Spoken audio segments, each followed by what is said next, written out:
I would have threw my chill. Yeah, I might slide. You know what? I thought you were We going didn't to. get the I thought you memo. would have. We did coordinate. Been the same since we came from the rip. Money never died. You know, whatever. I would have threw my chill shirt on. Yeah. Go. If we do the I didn't even. Uh, Wasn't even sure I had it on, and I was like Superman. oh wait. Ta-da! What's good, everybody? How y'all doing? We are back with another episode of Fluent and Chill. It's Thursday night. We got some games going on. We got a few NBA games going on, and then we have the Panthers Falcons playing as well. So I almost forgot. Whoa. That's a big game right there. Yes, sir. Yes, sir. High scoring affair in the second quarter. Ooh. But yeah, what's up, chat? Make sure to get those likes up early on. I'll remind you halfway through as well. But get those likes up while we're at it. Get the likes up. Get the super chats in if you want us to have time to debate them. Why does it look like you're wearing a Cleveland Browns shirt? What? Me? What yeah, what do you got going on there? Oh, okay. It's Dubs. I don't even know what year this was, I think. I just thought if you just see the top of, I think it's a basketball on that side, it looks like the Browns helmet. Does it not? Not. H bleeds. H bleeds Golden State blue. I know. State blue. That's why my entire wardrobe. Yeah, she bleeds Golden State blue. There's no question about it with H. Nah, you know what? Hold on. Let me. Yeah, you won't catch me in Browns. I'm getting up there in that age here. Okay. Whoa, let me see that again. Oh, okay. All right. You got it now? Okay. All right. But yeah, what's up, Travis? What's up, people boys? So we were actually just talking before we jumped on live. We're talking about LeBron James, and I know we have a quote that you guys have probably already seen, but we'll pull it up for you. We starting with that one right off the bat. We're starting off. Yeah, LBJ is a hot topic in the chat right now. So as my friend Ticket always says, put me in a tight zoom.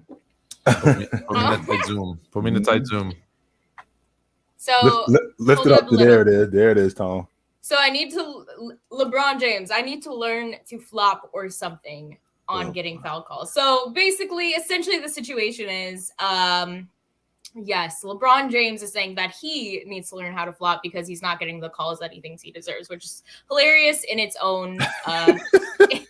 I got one better for you. I'm sorry, H. I'm sorry. Keep going. I apologize. Okay.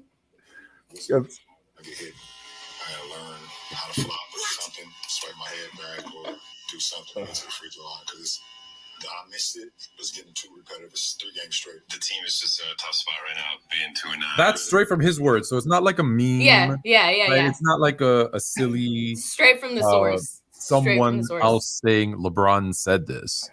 The inventor, not the inventor, but the perfecter of the go to flops said he needs to learn how to flop, which I think is just hilarious. Yeah. But should we start with our resident LeBronaholic to Yeah. Hey, I'm up there. Explain this one away. Explain this one away. While we get on board with this one, though, I want you guys to all drop. I know, Jordan, you just dropped Marcus Smart's name, but drop your favorite or least favorite, I guess you could say, flopper of all time in the chat. But yeah, Chill, go ahead. Let us know what can we take away from this one. I'm sorry, I'm trying to be composed here, but when I heard that, I'm thinking to myself, it's like defending Jimmy G when we going downfield and it's 2nd and 9 and we the go ahead touchdown and he throws a pick in the red zone. It's like you make it difficult to defend you when you're doing stuff like this right here. So when James says, I need to learn to flop. Okay. On the one hand, he said something that does make a lot of sense. When he says I missed it logic is getting repetitive. Okay, I can get with that logic. To hear that from the refs over and over again, after consistently taking contact, James is a physical player, no doubt about it, and consistently taking contact, to keep hearing from the refs, I missed that. That gets kind of corny. Yeah. But to say I need to learn how to flop. Well, okay. Flopping didn't originate with him. However, he is a lottery pick for flopping. Oh yeah. Okay, no doubt about that. Yeah. So when we talk about flopping, we talk about Dennis Rodman, we talk about Bill Laimbeer, we talk about Danny Ainge. James is right there. He is right there when we're talking about guys who flop. Now, I understand where he's coming from in the aspect that I got to keep hearing the officials tell me that they missed it. Well, all right. Here's the problem that we're having. The problem that we're having is you're not playing, and you're playing to the whistle. You're playing to these guys. You're looking for these guys to blow the whistle to bail you out, as opposed to just playing. And I think that's a huge part of what's going on with the Lakers right now in terms of him. That's a huge part of it. I mean, James goes to the basket and he's looking to get fouled as opposed to finishing plays, which would explain why he's not finishing plays, right? He's on the perimeter, or he might be in the mid post, which he's not in the mid post nearly as much as he used to be. He's looking to get fouled as opposed to finishing plays. And when he says stuff like that, it just makes it really difficult to defend him. And it makes it difficult to defend him again, because we're talking about a guy who I think in the last 5 years, he's in the top 5 in the league in free throws attempted. So it makes it difficult to defend him. So the on the one hand, again, I can appreciate the logic that it getting repetitive, but the idea of you needing to learn how to flop, you do not need to learn how to flop, my man. You are a professional at that. I love the fact that this is going to just be one of those other things that, like, the LeBron lovers and the LeBron haters are going to make into this massive, massive debate, right? Because it's going to be like LeBron pretending like he doesn't flop is a joke, right? And him saying they're not giving me foul calls compared to like what they used to do to Shaq, compared to how they used to hit Shaq, who truly didn't get foul calls, because otherwise you'd call a foul on him every single play. He'd be at the free throw line, which would be embarrassing for both sides. Yeah, we'd be all That's night. going to bring all the LeBron haters out to say, see, I told you he couldn't make it in a tough 90s era. He's complaining about getting fouled now, and they ticky-tack fouls, right? And then LeBron fans, of course, will say, look at my boy LeBron, he's getting fouled. They're not calling it for him, right? That's why he's only doing that. But here's the thing. Let me go back to flopping for a second. I'm okay with flopping. I have no beef with flopping.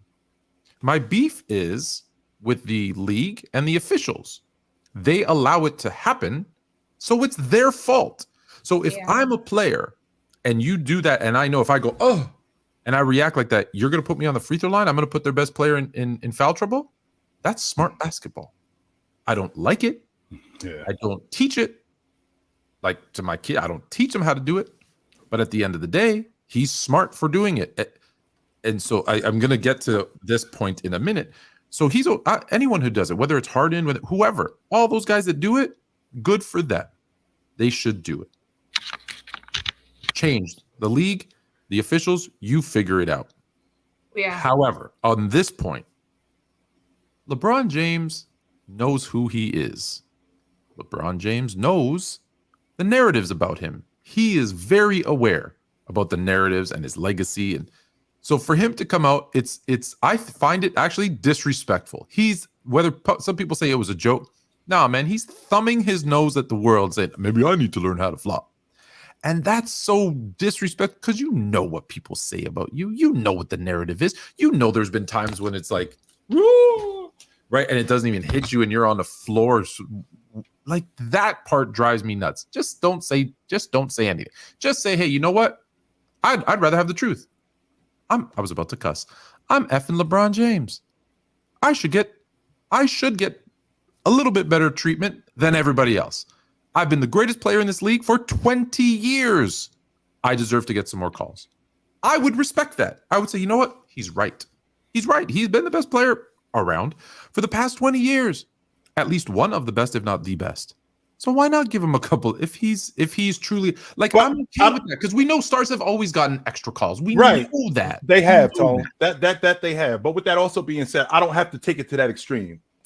Even if he were to say or say nothing. No, my preference is he says nothing. Or even if he were to say something. Or even if he were to say, I'm not getting the whistle as much as I think I should be getting the whistle. I get fouled a lot. That could be the end of it. And that's it. Yes. The bringing in the part of I need to learn how to flop, that has to be satire. It has to be, because there's no way. Because there's no way that he's saying that, y'all really don't know how to flop, because we all know that you do. Right. And not only do we all know that you do, no, we all know that you do. I mean, over the last, if I'm not mistaken, Tone, this is the lowest this season right here. It's his lowest free throw attempt this season. I think he's averaging 5 free throw attempts this season, barely 5.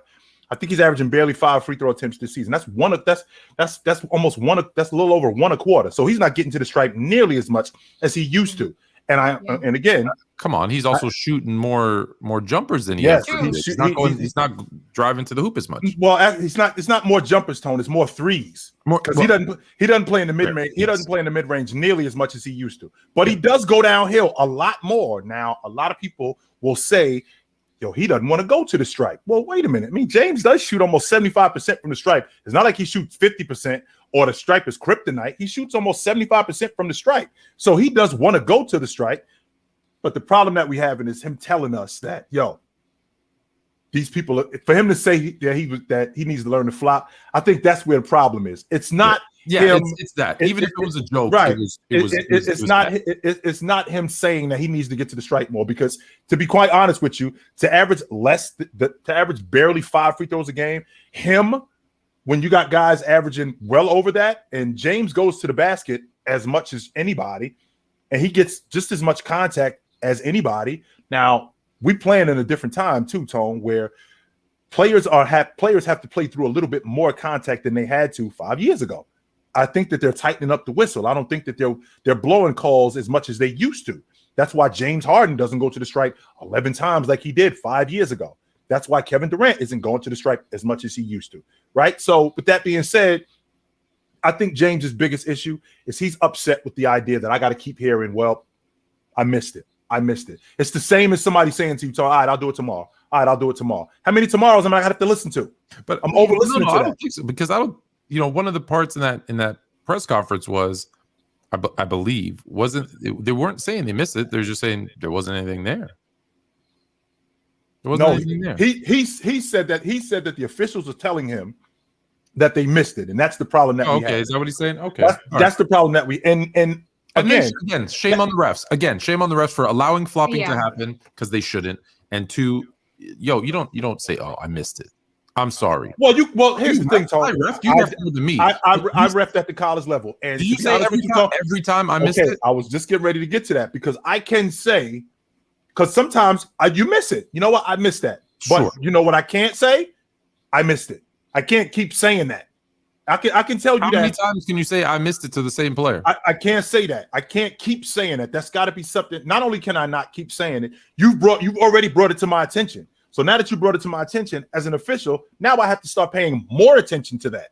So for me to say that so for me to tell you as an official that I missed it again, now what I'm doing is I'm just blatantly not calling it. That's what I'm doing. Is this just more of LeBron's? And I'll tell you why I'm asking this question in a second. Is this more LeBron's BS? It seems like he's full of crap a lot. And let me tell you because you're a hater. Oh, he is. No. Let's make sure we clear H. So, one more time for the people. If you open this door, if you open this can of worms, like yes, no. I'm going to tell you why. So, Chill and I are doing a home and home. I want to say either you might get lucky as a Christmas present or in January. We're going on, Trista Crick from Heat Check used to be Barca. Okay, so me and Chill are going to go on her show. She's going to join us on our show. We're figuring out the date. She posted today a number of TikToks. Go check out Heat Check, Trista Crick, and showed all the times that LeBron has lied with evidence that he was lying. For example, something about Migos, where he said, I was telling those guys on the Miami Heat about Migos before I had this tape a year before the mixtape ever even existed. Well, how did you tell everybody in 2010? CH, this is the hater stuff that we talk about. It's like who? This is the First of all, hold on. Okay, all right. That's the one that I remember. She gave 10 different examples. About books he's read that he didn't read. Right? He's always carrying a book around. And then someone asked him, "Hey, you say you love The Godfather? Yeah. What's your favorite line from The Godfather?" I don't know. All those movies are 9 hours long. You can't. He goes, well, give us one. I don't know. I can't think of one. How can you not? There's people who've never seen The Godfather who can give you one line. One line. He couldn't give one line from The Godfather, and he's supposed to have this incredible photographic memory where he remembers every single play of that possession, and people were so impressed. We said, first this guy did that, and this guy did this, and he recapped the whole. So if we doing that, he has a photographic memory. How does he not have one line? Is the same as I don't know. One line of his favorite movie. So again, I'm using examples that I can remember. I'm just asking. Yeah. I'm not accusing anything. I'm saying she did. No, you're not. Yes, you are, Tone. Yes, you are. I'm just giving you the something else, Tone. Yes, you are. You more fluent. Yeah, no, you're not. Yes, you are, Tone. You're question. absolutely. Okay. You're not Yeah. No. Oh, okay. It's a good, sure. Look, but here's the thing. LeBron has been under a microscope that no other player in NBA history has ever been under. Ever.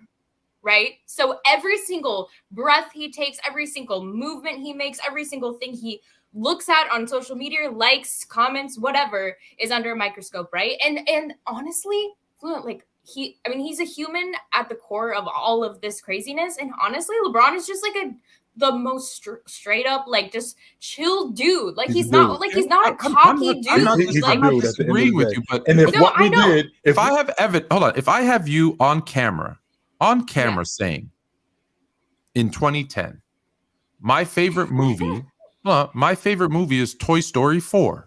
Yeah. Back in 2010, I was telling everybody Toy Story 4 was the shit. Well, we know that it didn't come out till 2022, so I know you're lying.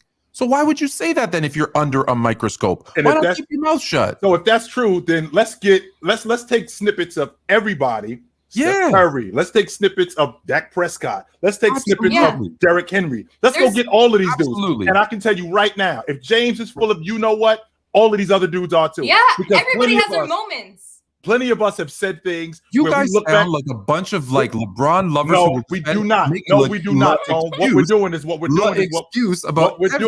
leveling the playing field. If I'm going to say that about him, which is true, if that's true that he is full of it, I got to say that about everybody because I'm 100% confident that I've said things. Why are you changing the subject though? Is he full of it? Yes or no when he says these things? Yeah. Forget everybody else. I'm just asking about him. Something that you have to take into account is the media. No. Yes, he is.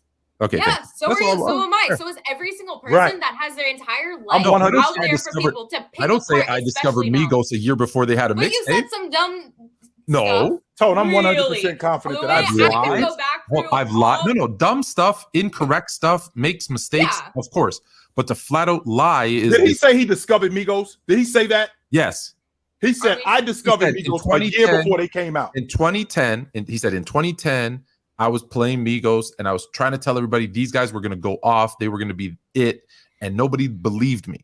So that's not true. Again, and she did the research, not me. She did the research and said their first mixtape was made in 2011. So there's no way in 2010 he could have had a mixtape of theirs and saying they're going to pop because they didn't have one until 2011. Well, wait a minute. They didn't have one to the masses. They may have given one to him.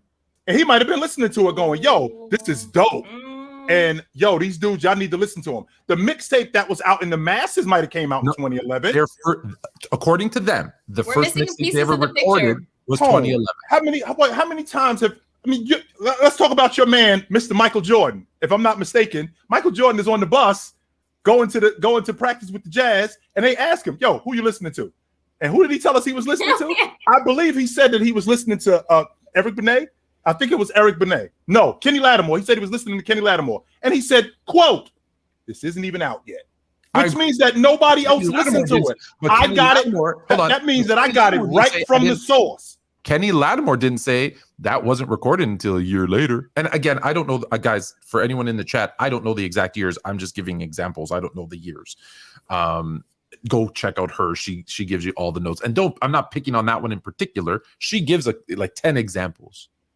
I'm just having a difficult time. Again, he gives the 10 examples. I'm asking the question. Somebody that, of course, if you're one of the best, most talented players in the world, you're going to have more haters than you do lovers, than you do fans. And so, Let me ask you a question. Let me ask you, you truly believe that LeBron has more haters than followers / lovers / people who like him? The haters on social media. The haters are louder. The haters are absolutely loud. He might not have more haters. No, he doesn't have more haters, but they're definitely louder. than the people who love him. And again to the chat, I don't know the year. I'm just giving. I'm going off memory of what someone else did. It could have been 2006. It could have been 05. I don't know what year it was. Even if that's true, Tone, they could have given him their material, and all right, how about this one? Nobody even knows who these dudes are, but he knows who they are. I told everybody right before Kobe Bryant versus Toronto, he was dropping 70 that night. And once he hit 70, I told all my friends, oh my God, he's going for 80. Well, the reason why that logic doesn't work is because he has 60 a couple of nights before that. Well, that's what he said on tape. We have the video of him saying, I told those people before that game he was going for 70 tonight. Look, I'm not saying LeBron doesn't, but when you've been media, I feel like when you're in the media limelight all the time, I'm sure he struggles with like moments of like, you know, I don't know. I'm sure he's made mistakes. He shouldn't lie. I'd like to go back to when I was 22 or 23 years old. I'm pretty sure I said some stuff. I was like, "What the hell was I thinking?" Of course. Hey, listen. You want listen? Let me tell you. I'm sure I said that. Let me tell you a story. I have a friend. I have a friend who lives in Detroit, and they introduced me to this new group. And they're like, "Dude, this is coming out next week." And they gave me this. How old I am? Gave me a CD. I put that CD in my car, and I drove back to Toronto, and I was bumping it. I mean, I just on repeat because it was so good. It was Slum Village, right there first. Yeah, Slum, and some very pretty girl in the parking lot said, "Who's that? I've never heard of them before." I'm like, "Oh, that's my group.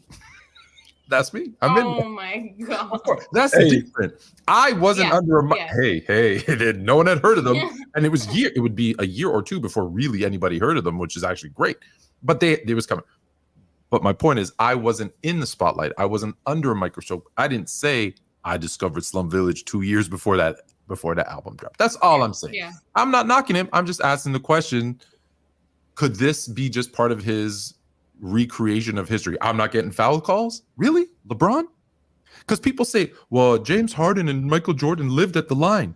LeBron James, on average, for his career, goes to the line like 0.4 times less than Jordan. And people say, oh, if you touch Jordan, it's a foul. Well, then what are you doing to LeBron? It's just that when you're that close, just don't say anything. That's my point of all this. I believe over the last like 6 to 7 years, he's gone to the stripe. I think seven. It has gone down. It has gone down, but seven times a game, six or seven times a game. He's gone to the stripe. It's definitely gone. And ultimately, what this is about is listening to something repetitive. Now, the fact that he said, "I need to learn how to flop," well, I can't defend that. No matter what I say, no matter what I do, I cannot defend that.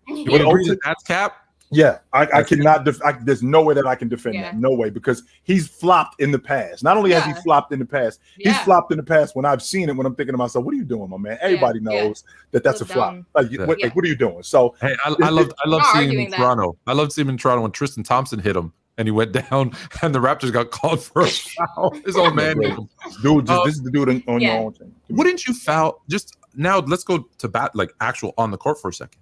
Wouldn't you foul LeBron more this season, knowing that he's only shooting like 60 whatever percent?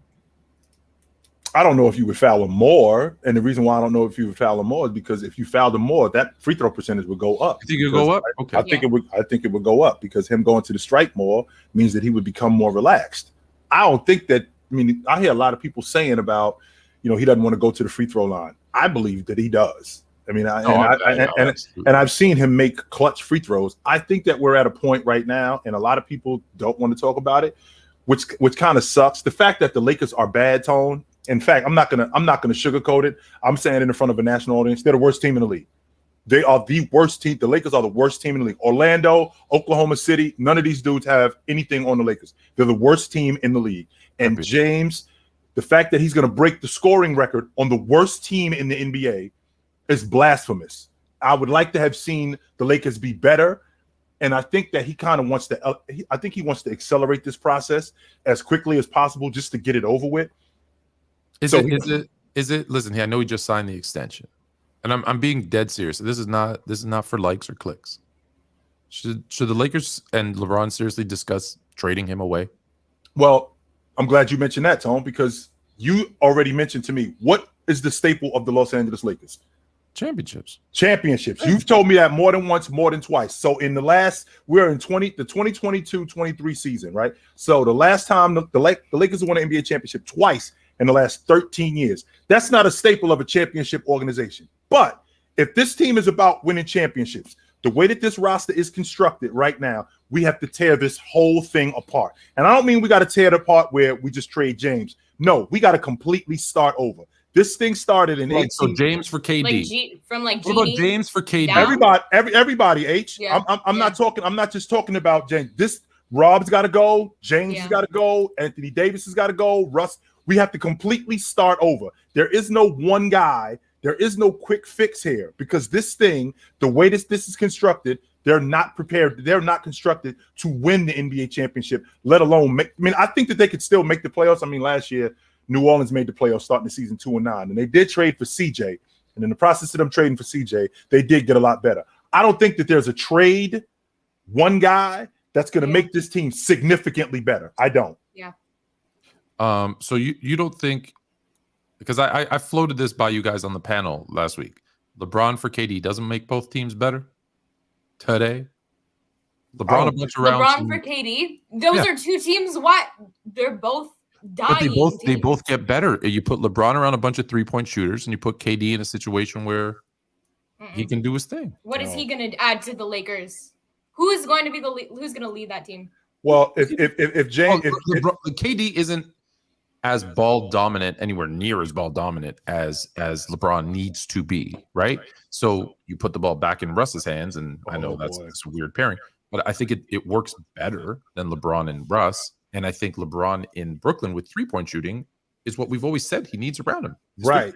He needs 3-point shooting. However, he's going to be the guy that's making the plays. He's going to be the guy who, at the end of the game, he's going to be the guy that they're going to for buckets. He's going to be their primary scorer. Tone, we're past that. We did that 5 years ago. All right. So how about this? Yeah, I don't. Here's the big trade that was suggested. I can't tell you the source. And yes, next week I'll be able to pull this on screen. But it is, okay, I'm showing it to you. It's for real. It is, and I'll get my ugly mug off the screen. The Lakers receive, so keep this out. The Lakers receive Kevin Durant, Ben Simmons, and Draymond Green. The Nets receive, before Hailey has an explosion, the Nets receive Russell Westbrook, James Wiseman, Jordan Poole, Jonathan Kuminga, and the Lakers 27 and 29 picks. H, can you handle it, H? Hold on. And the H, Warriors, your mic is off. I can't hear you, H. Yeah, your mic is off. She muted herself because she's screaming. We still can't hear you, H. Your mic is off.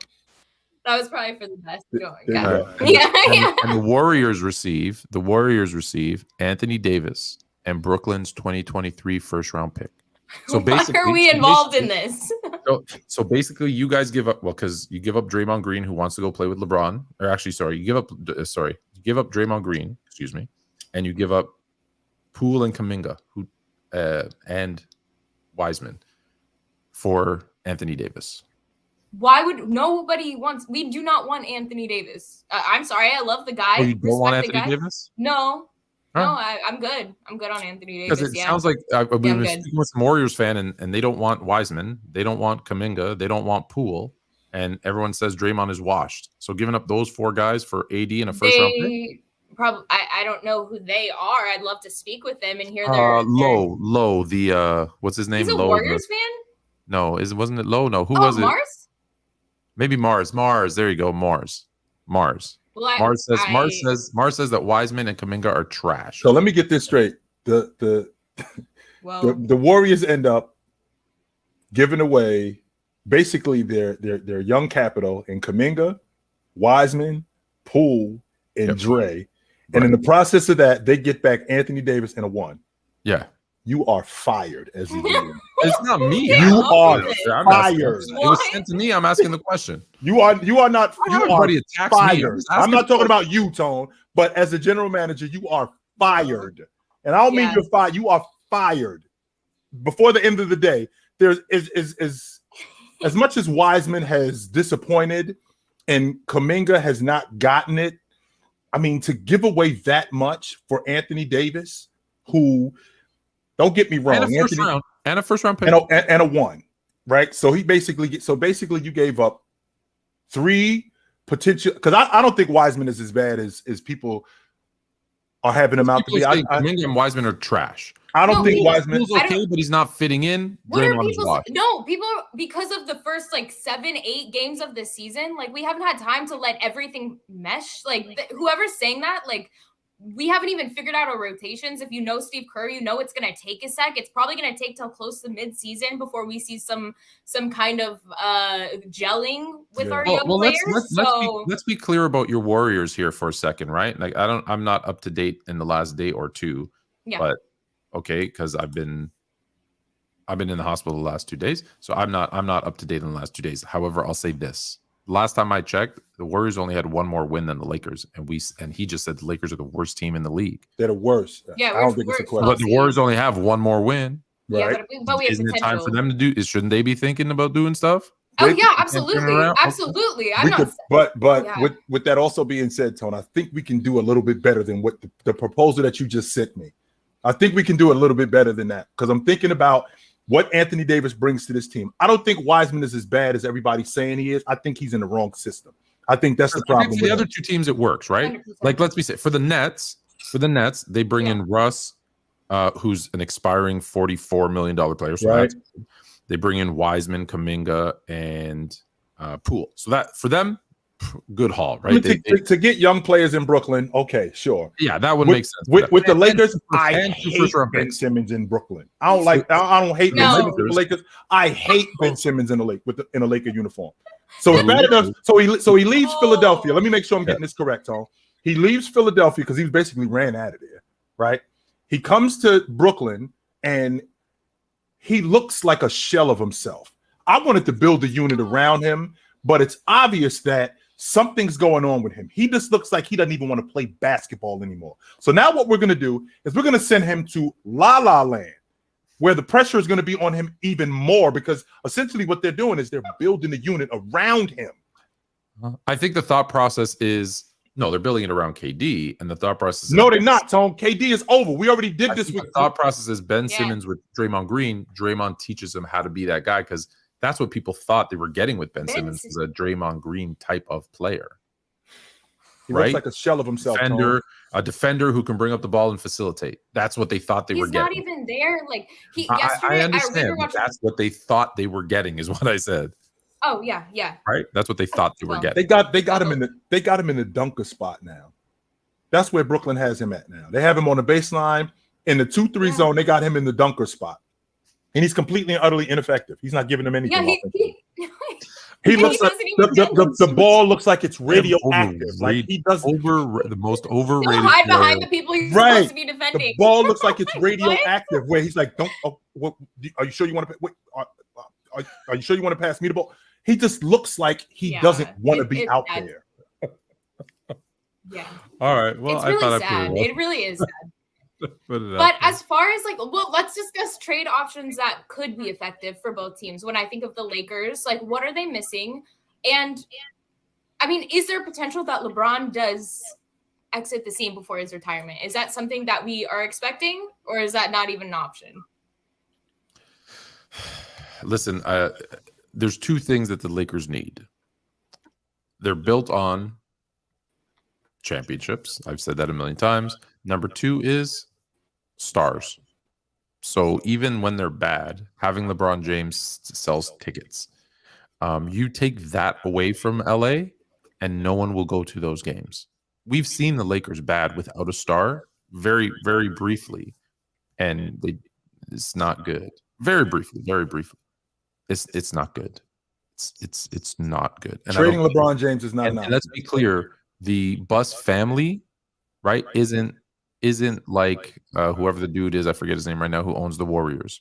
She is not worth $700 billion. Right? Her net worth is, I believe, around what the Warriors pay in salary tax. Which is awful. And you know why that's awful, Tone? Because the dude on her employer, he's actually worth more than she is. Right. Which Twice is awful. as much. twice. I believe her net worth is 500 million approximately. That's and awful. LeBron is $1 billion. So that's not a healthy relationship. no, it's not. They can't It's not at all. Can't do the things, like the Warriors where they just go crazy into the cap and all that kind of stuff. The income's not there. It's not there. And you got to remember too, Tone, that the moneymaker is James. The moneymaker isn't Russ. The moneymaker isn't Anthony Davis. The moneymaker isn't any of those guys. The guy on the moniker is LeBron James. So trading him is not an option.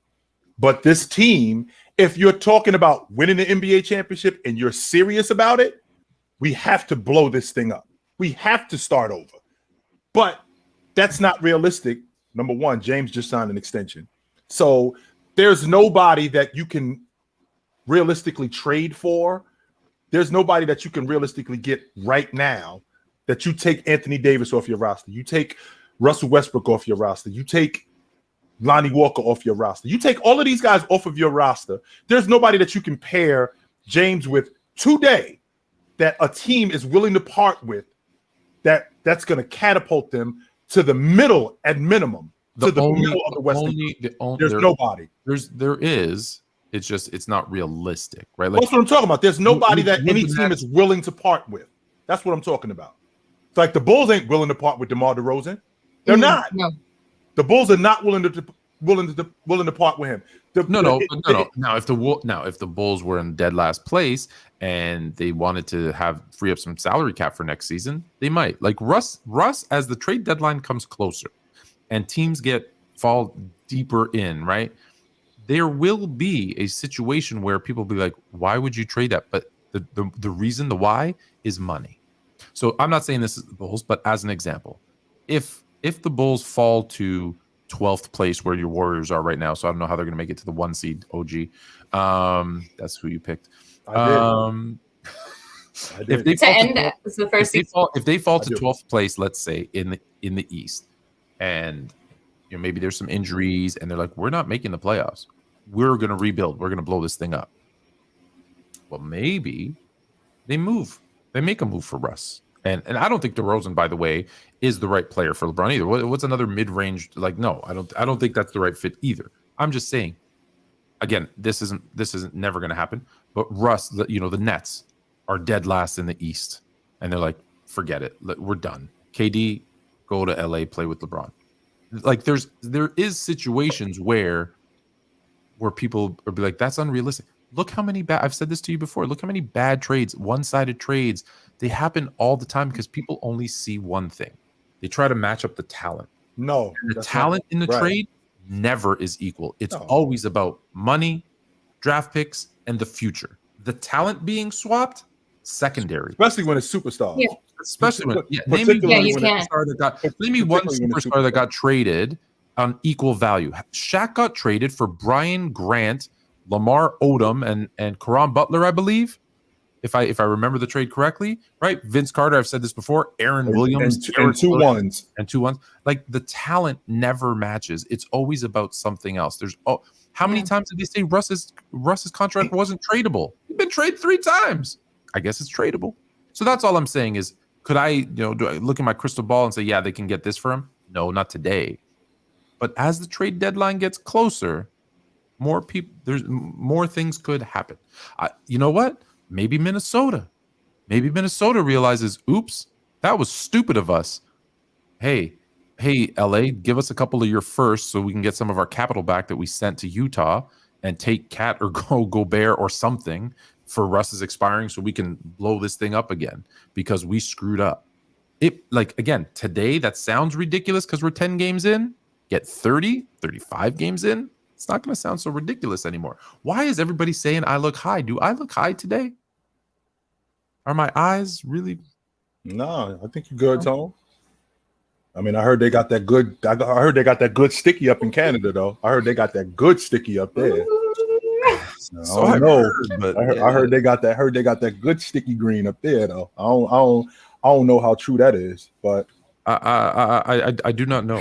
But when I lived in California, someone had a little bag of something called God's Gift, and apparently it was great. But I wouldn't know.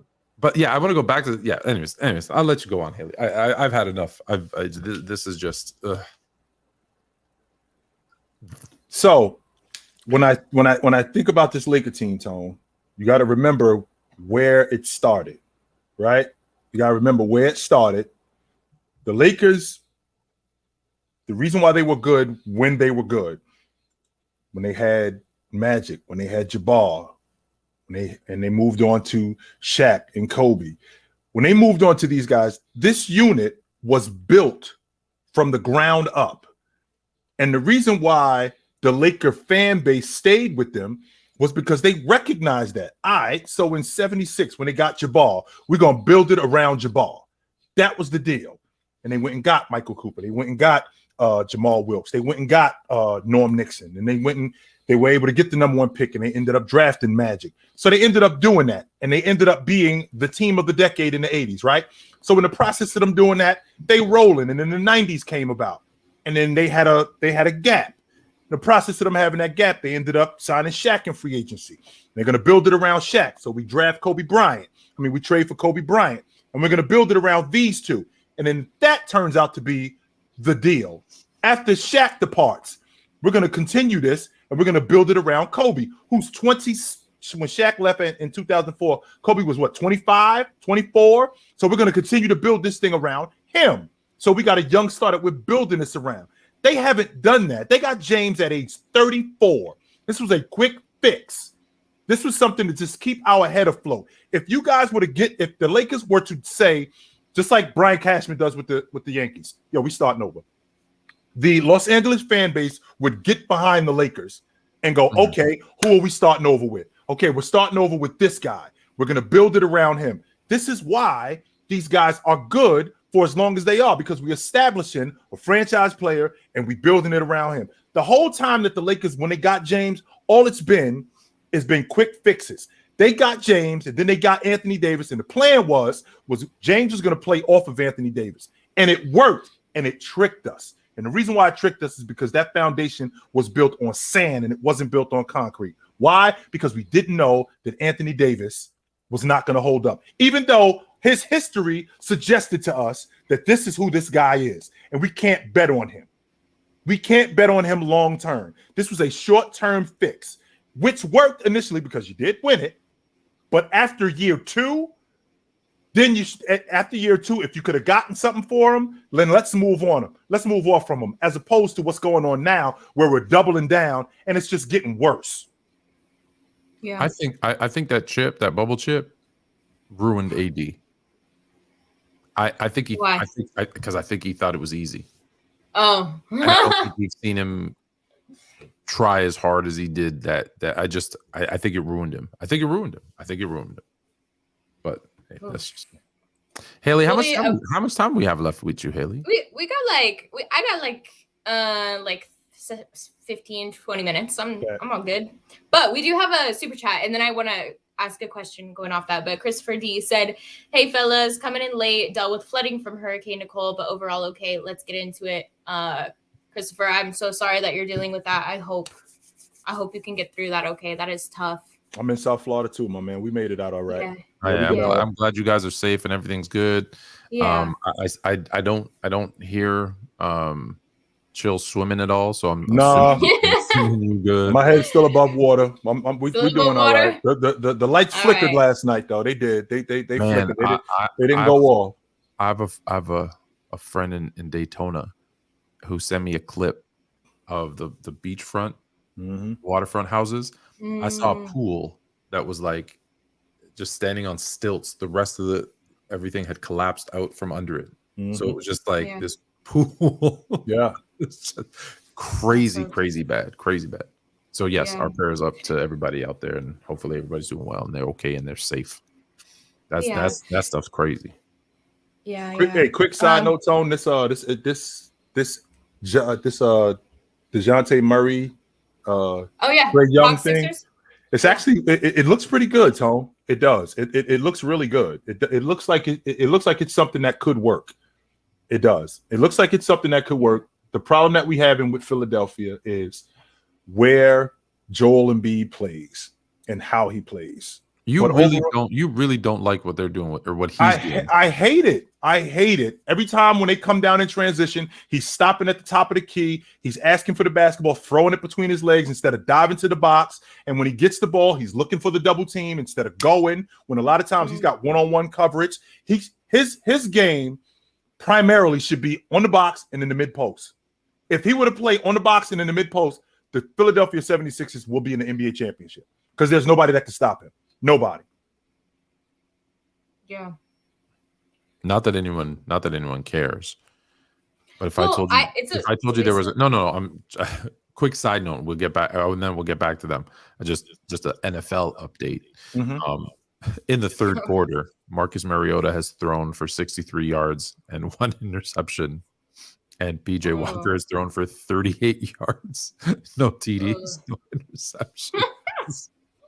Oh my god! I'm not surprised. Meanwhile, if we rewind the clock back and I said, Tone, the Falcons are going to win the NFC South this year, you would have taken that off and you would have said, let's get Jay's number out of my phone. I'm done with him. I don't want to talk to him no more. The podcast is over. I'm straight with this dude. We're done. They still. I still don't think they're.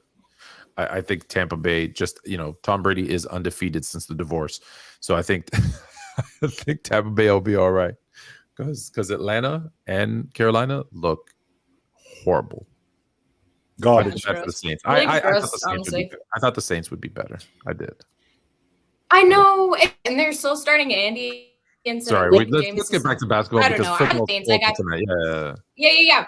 Well, but real quick before we jump off the NFL, Nick actually hit us with the super chat and he says, "Is it time to abandon the Colts? Do I need to start looking We're for saving them for when you leave."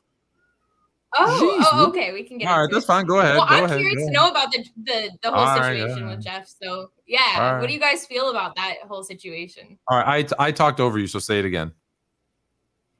So Nick says, "Is it time to abandon the Colts? Do I need to start looking for a new team?" No, see, Nick, Nick, you front runner. Don't do that, Nick. You either with us or you not. Okay, I believe 49 are red. Those are my boys. When you get with a crew, when you pick a crew, you got to get with them and you got to stay with them. And the only reason why that works is you got to get with them from the beginning. You can't just jump on when it's good because you're a front runner if you're doing that. Bad. No, you can't just jump on them when it's good or when they look good. No, if you in, you in. If you not, get out. Says the two 49ers fans who are primed to win the NFC after that Christian McCaffrey trade. But we didn't know that. And we both still had trust in them. I know. Listen, and I will agree with you because I'm a Chicago Bears fan. Have been for 40 years. And you know what? Tone, I just want to let you know in 2013, I'm sorry, in January of 2012, when we was in the NFC Championship game against the Giants, that was the first time we was in the playoffs in 10 years. Forget the NFC Championship. That was the first time we was in the playoffs in 10 years. I had to watch my boys lose the division every year, going 5-0 in the division or going 5-4 in the division and losing every game on the road. So you either in or you out with us. Yeah. So to answer your next question, for me, it's ride or die. So I would say stick with your Colts. Yes, they're going to be bad for the next few years, maybe longer. Frank Wright, I have to assume, was the one making those recommendations to bring in all these old farts at quarterback, and they were all mistakes. Phillip Rivers, Carson Wentz, Matt Ryan. He should have seen where the league was going. He's a quarterback himself. He should have seen. Look at all the top teams in the NFL. Look at look at the top of the standings. Correct. Almost all of them have a young, mobile. Now, I'm not saying running. I'm not talking like Lamar Jackson, although one of them is Lamar Jackson. I mean, a mobile quarterback who can get out, who can get you some yards when he needs to, can scramble outside of the pocket. Every single one of them, Josh Allen, Patrick Mahomes, like to different degrees, right? All the guys that are successful right now today, it's young quarterbacks. Look at Tom Brady, Aaron Rodgers, like that old guard is fading away. Fact. And it's all these great athletes who typically were told, you can't play quarterback. You're a great athlete. Why don't you come over here to wide receiver? Why don't you come over here to DB? No, they're letting them play quarterback, and they are taking over the league as they should. which is amazing And to yes, me. Carson Wentz is not old in terms of years, but injuries age your body. Yes, they Trust do. me. Yeah. I mean, A guy who tore his ACL, tore all the ligaments in my Achilles. Trust me, my body's like an 86-year-old now. Like injuries age you. So Carson Wentz, number wise, isn't old. Body wise, he's old. well, I'm trying to make sense what the plan was. Phillip Rivers was clearly washed. It's not a question whether or not he was over, right? But then you bring in Carson Wentz, who was basically shoved out of Philadelphia. Come on, they were living off that half a season where he's in the MVP running. He was shoved out of Philadelphia, and then you double down instead of drafting a young quarterback, right? Instead of drafting a young quarterback, because you already got your lead running back, right? You already got your lead running back. So instead, what you do is you double down and go get Matt Ryan, who was also over, who was clearly finished. So, and I think Matty Ice was over like 2 years ago. I've been over, and I was a Matty Ice fan, but I thought he was over like 2 years ago. I've never warmed up to him, even when he was the MVP. I just never. I was a big Matty Ice guy. I don't know what it was. I was a big Matty Ice guy, no doubt. But he was over. So the plan now, moving forward, is we got to start with our franchise quarterback. We got to get one. I think the defense isn't bad. I don't think the defense is bad in Indianapolis. I think the defense is good. I think the defense is good. Obviously, Jonathan Taylor needs to get healthy, so they have a running back. I think a lot of that has to do with the really poor play of their offensive line, which is probably why they brought Jeff Saturday in, is because they still got the same guys. I know they're a little banged up, but they're going to shore up that offensive line. Like this is a quick turnaround if you're the Colts. So again, I forget who asked the question, but I forget his name, but Nick. It's a quick turnaround because your defense is good. They're going to fix your O-line. Trust me, it'll be better next year. And once it is better, Jonathan Taylor will be healthy and he'll look like the Jonathan Taylor that you fell in love with last year. And then draft that young quarterback and you're good. Like you're good. So, yeah. But talk to me about, Fluent, how do you feel about Jeff and how's that gonna impact their team? That won't last more than this season. Yeah, we'll see. That is a Jim Irsay is like, that's my friend. And so I'm going to give him a job for a year. That is not, they're going to have a new head coach next year. Keep the fan base interested. ZBT, this is not Gridiron. Yo, this is Fluent and Chill. We talk sports. We talk life. Football is a sport. Okay, well, wrapping it back to what we were talking about earlier, not to go back to LeBron, but Jay, you said, okay, if the Lakers were to try to rebuild, just completely tear down and rebuild that unit, give me 3 players that you would like to see that unit built around. Obviously you would change who, what, where, when, how? But give me 3. What team? I missed the question. Give me 3 players that you could see going to LA and thriving as kind of that lead on that team. So if we're gonna start on that team, here's what we're gonna do, H. If we're gonna start over, we got to start over in the draft. We gave all of our first round picks away to both the New Orleans Hornets, the New Orleans Pelicans. I keep calling them the Hornets. I'm sorry, the New Orleans Pelicans. We gave all our first round picks away. So unfortunately, we got to see if we can. No, they still have them. No, they still have them. No, they have their first round pick. Right. If theirs is better, New Orleans can flop. So they still have it. It just won't be high. Which means we don't have it. Which means that we can't tank.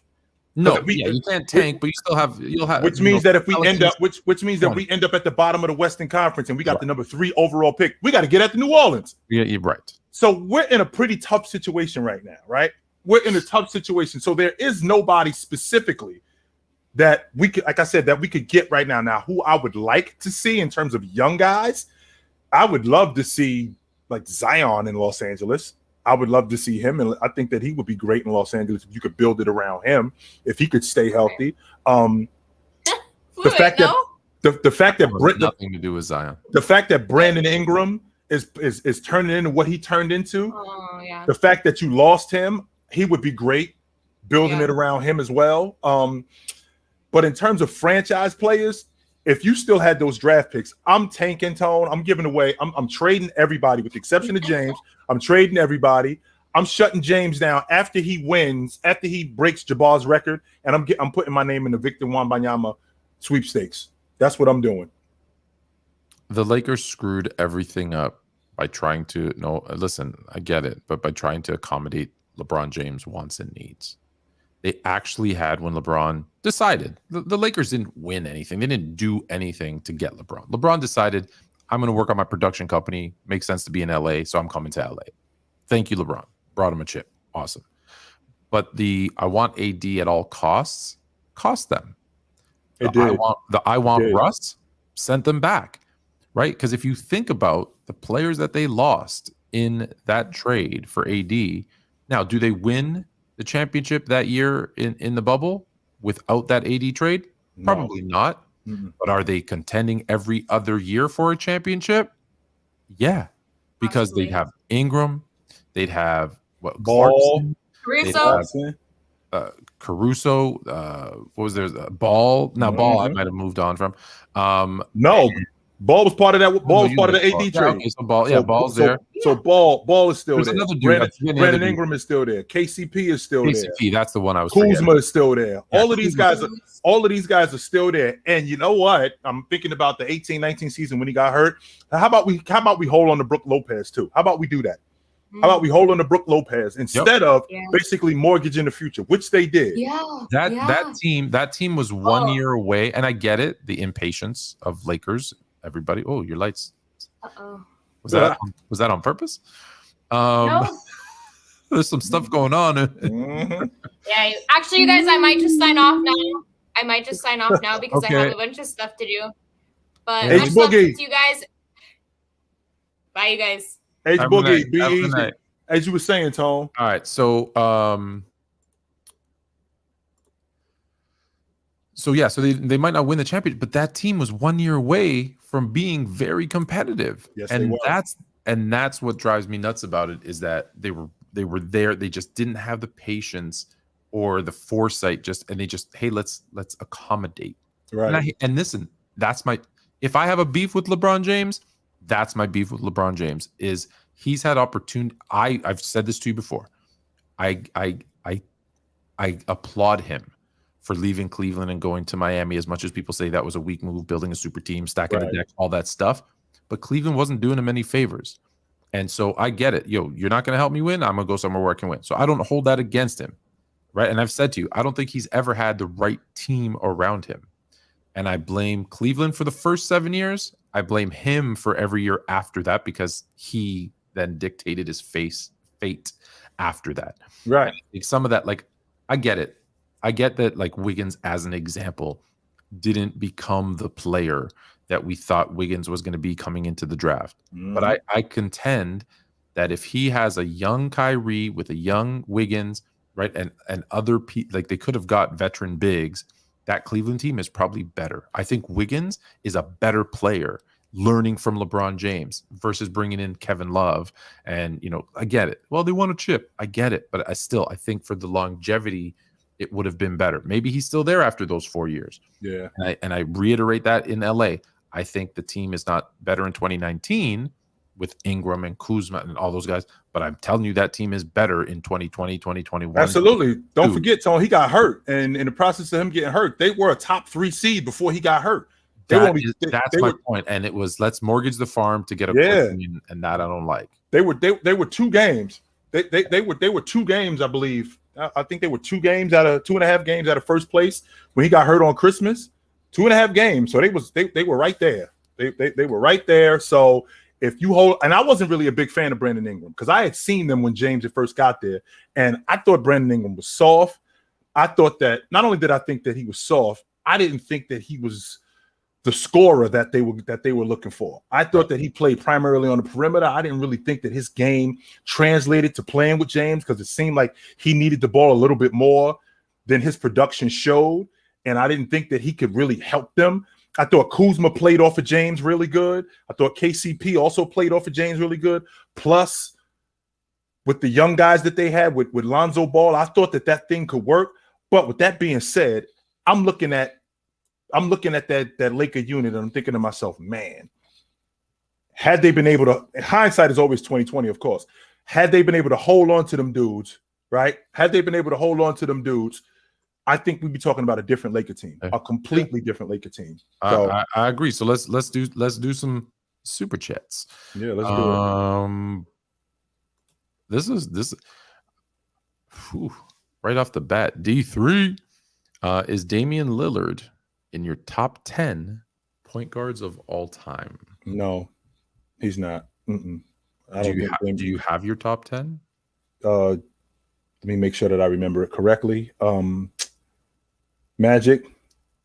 I don't have Steph Curry as a point guard. Steph Curry is not in my he's not on my top 10 point guard list because I don't think he's a point guard.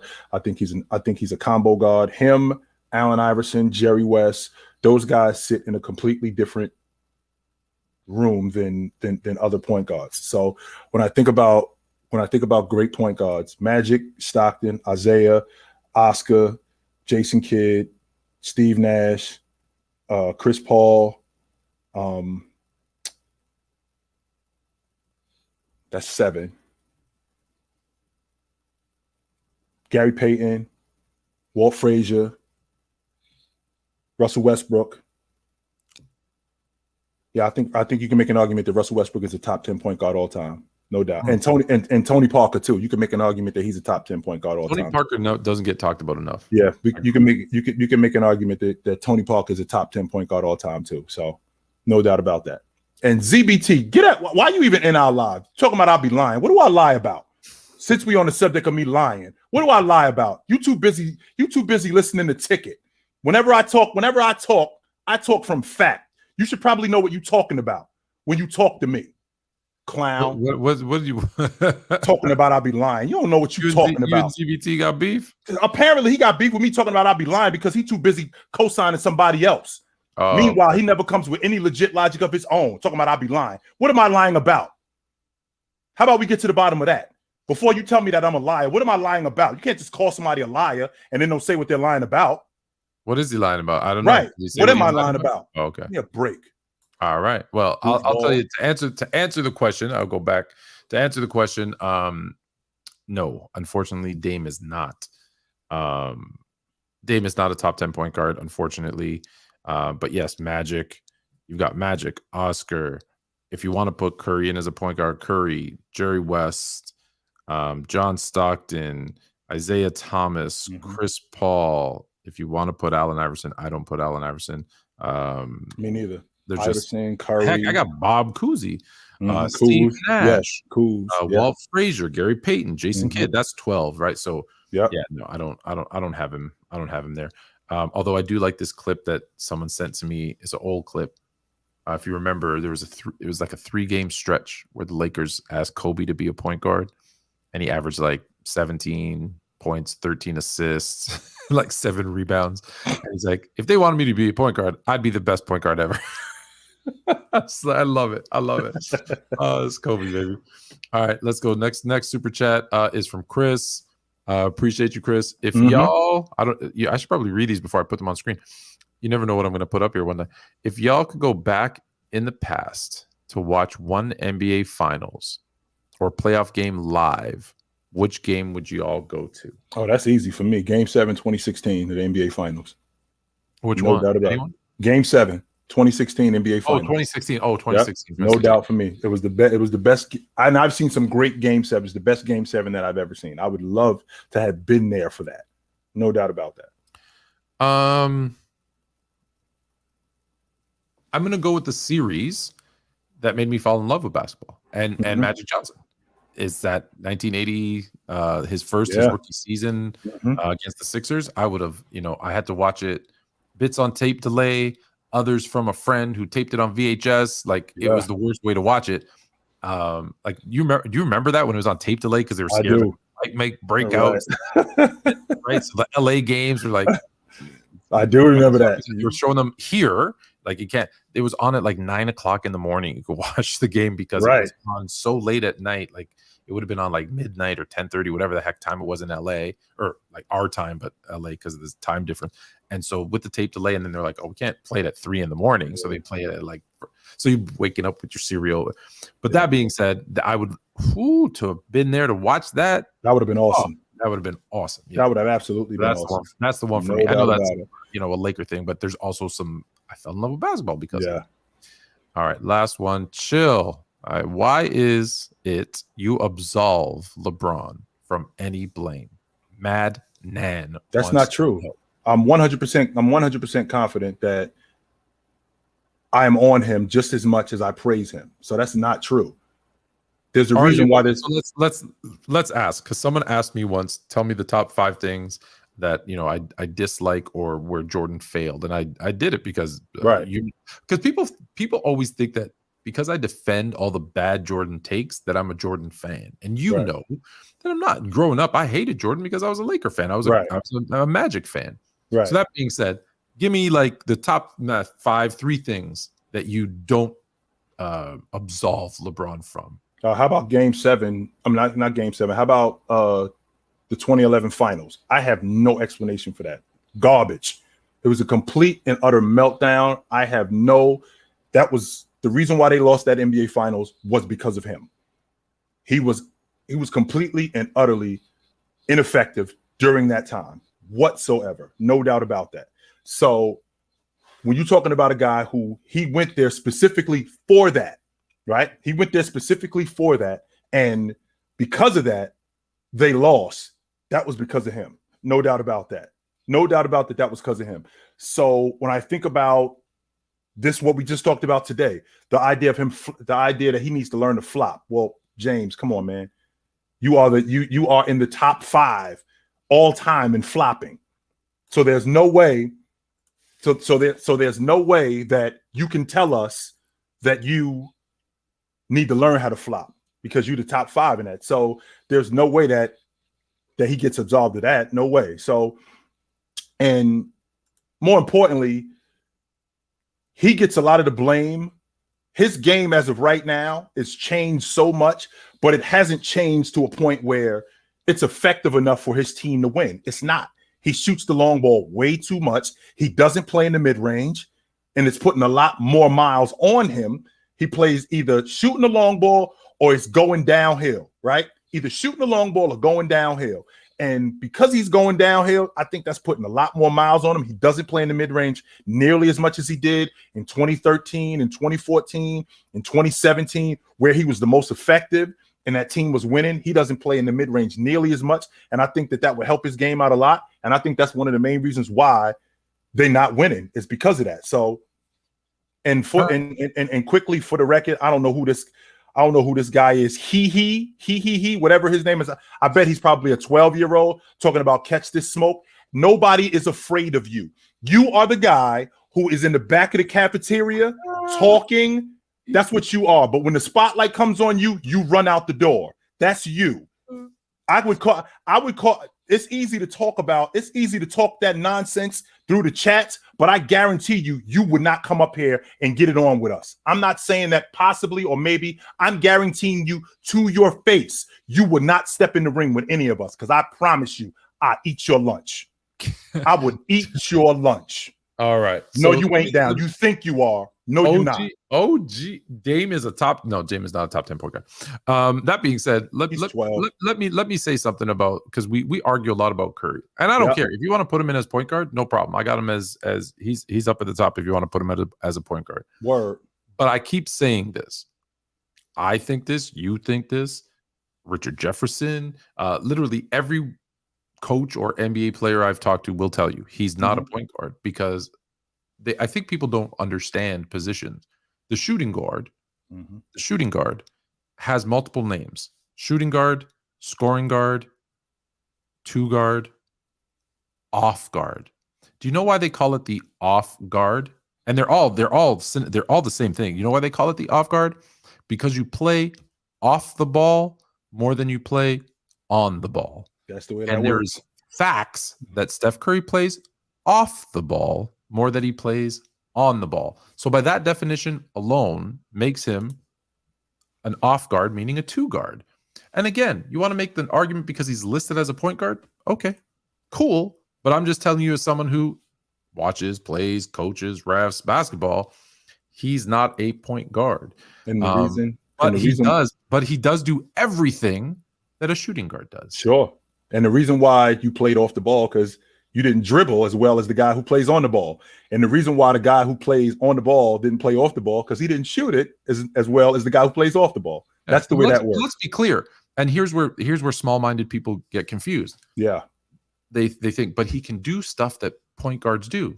Yeah, just because you do stuff that a point guard, it's what you do most, right? Like Jokic is one that is brought up a lot. Yes, Jokic plays like a point center, right? Because he brings up the ball and he facilitates, but he also does stuff more of the time that a center does, like rebound, like post up. Right. So you have to look at the totality, and people always think because you label someone one thing, they can't do other things.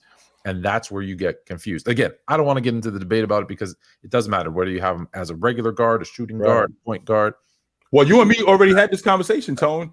As much as we talk about Steph Curry not being a point guard, what I couldn't do, and you called me out on it, and I was having a difficult time. I can't name 5 guards in NBA history better than Steph Curry. Yeah, exactly. Forget the point guard, forget the off guard. I can't name 5 guards better than Steph Curry. And you know what's funny? I tell people I have Steph as either the number 2 or 3 point guard. If I categorize him as a point guard, I have him 2 or 3 all time. And if I have him as a shooting guard, I have him 3 all time, only behind Jordan and Kobe. So I think that's more praise than saying he's the second best point guard of all time. For me to say he's the second or third best point guard of all time and the third best shooting guard of all time, I think that's more. I think that's more praise to me. Yeah, all right, we got 3 more super chat or 4 more. Jeez, okay, they're flooding in. So let's get to them real quick. Here's the next one.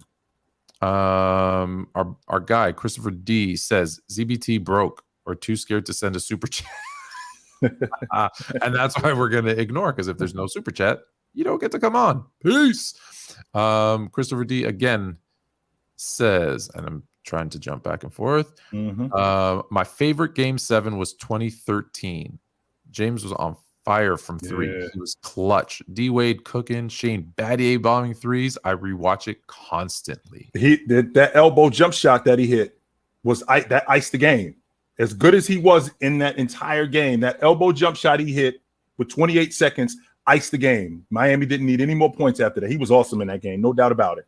All right. No doubt. I will give ZBT his one and only response from me, because I have never called your name ZBT, and that's the last time I will, because I don't give a fuck about you. All right, next. Here we go. I watched the 2016. Is this a different one? Yeah. I watched the 2016. Sounded the same. MC Robinson. What up, I watched brother? the 2016 finals in Ohio. That was the best NBA finals I ever watched. It was awesome. What year we almost had 2 championships that year in Ohio? Oh, that was awesome. Okay. That was absolutely awesome. That was and I've seen a bunch of different playoff series, Tom. That 2016 finals was probably the best that I've ever seen. Is it because your team won? No, it wasn't even because they won. I think that the drama in it, like, we got to remember too, during that game 7, there was a stretch in the fourth quarter. I think it was a 3-minute stretch where nobody could score. Golden State couldn't score. Cleveland couldn't score. We had a bunch of defensive stances where Golden State looked great defensively. Then Cleveland looked great defensively. Then James ended up breaking it open. I mean, I was on my seat the entire game. The entire game, I was on my seat. I remember when Kyrie Irving hit that jump shot over Steph Curry, it was almost like I was standing on top of the television after he hit it. All I'm saying, I'm looking at the TV and I'm going, stop him one time and you're the world champs. Stop him one time and you're the world champs. That's all I kept saying after he did it. I got to call timeout. Why do you guys call it world champs? Why does it? Well, why are you calling it world? You know it's not world champ. That's what it's always been, Tone. The NBA is the NBA champion is the best team in the world. And the reason why is because if you remember, and the reason why is because if you remember back when the Celtics, who won the NBA championship, would go to England, or they would go to Germany and they would play against Croatia, or when Magic, when they went to, I believe it was in 91. You can't call yourself a world champ if all you have is teams, with one exception in the last 20 years, that only play in your country. That is a national champ. And please don't tell me that it's somehow different because you have the best players from all around the world here, because 1, that wasn't always the case. 2, they were calling it, because I remember I rewatched the. Right. It's funny that I said my favorite championship was the Magic's rookie year, because I went back and rewatched it because that whole Mars thing, which, by the way, I was right. You're welcome, Mars, for making you more fluent. Right at the beginning of that, they were like, "This is for the world championship." No, it's not. Because guess what? NCAA college has the best players in the world as well. And if No, you they take don't. No, they got the best amateur players in the world. No, they don't have the right. These are professionals, and professionals are better than amateurs. Hold on, but they've got true, they've got the best amateur players from all over the world Correct. as well. And if you take who wins the national title in football, in basketball, and go let them play any other amateur team around the world, yeah, they'll win too. But what do they call it? They call it national champs for a reason. Correct. That is correct. So just in basketball, if you only have teams in one nation, that is a national champ. That's all I'm saying. It's not a world championship. It's an NBA title. It's the Larry O.B. It's whatever else you want to call it, but you are not the world champion. That's why they have a World Cup. That's why they have a world whatever of basketball. That's your world champion because it's literally all the nations from around the world. And yes, okay, Canada is one team, right? Even the World Series, one team. So if that's not true, the World Tone, Series, that's the National Series. So if that's true, then when the Bulls, you want to know why? You want to know why? Oh, I'm going to get hate for this. It's because America believes they're the greatest, most important, only country that matters in the world, and that ain't true. That's the only reason you call it World Championships. I don't know if that. I don't think that that's true, Tone, because the Lakers, when they went to Europe and they won the cup, when they went to Europe, when the Bulls went to Europe in 1997 and they won the cup, when the Celtics went in the 80s and they won the cup. This is where this is the best team in Europe, by the way. This isn't the best. Absolutely. This isn't a good team. This is the best team in Europe. And not only is this the best team in Europe, this is basically the second best team in the world. So the best team in the NBA is going up against it's the best league in the world. I'm agreeing with you. It's the best league in the world and has the best players in the world. I agree with you. But when you only have teams in one country, with one exception in most of the sports, it is not a world championship. Yes, it is, Tone. No, it's not, because you don't have the world competing for the entire season. Well, one exhibition game is not the same. Well, it's not even about competing for one. It's not about competing the whole season. It's about, so once we win the NBA championship and then we go over to Germany and then the best team in Europe, we beat them. And then we go over to, I don't know, Italy, and the best team that's in Italy, when we play in the cup, we beat them. That's the world champion, Tone. Now, I understand the World Cup is going on in 2011. I understand that the World Cup is going on in 1997. But when you're talking about the NBA, it's the best league in the world. The best team in the Euro League is not beating the best team in the NBA. That's not happening. I'm agreeing with you. I'm just saying when you only have teams in one country, it's not a world championship. FYI to the chat, Clyde Drexler went to 3 NBA championships, not 2. All right. Now you're more fluent. Mm-hmm. Let's see. We got Andrew, who says, what does Andrew say? Andrew says, as a Celtics fan, I love the Lakers. Huh? Oh, I love the Lakers. I should have kept reading. Losing for the next 5 years and the Celtics building a dynasty. Of course you do. You're a Celtics fan. Absolutely. Nothing makes you happier than to watch the Celtics grovel and be garbage. That's and it's the other way around. If the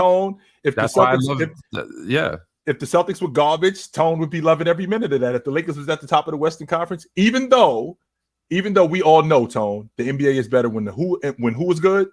Well, when the Lakers and Celtics are both good, we all know that. But let's also be clear.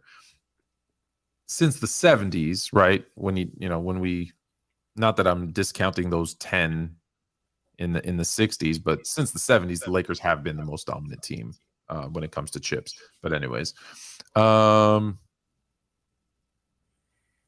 yeah, I don't want to talk about the Celtics. Yeah, I'm moving on.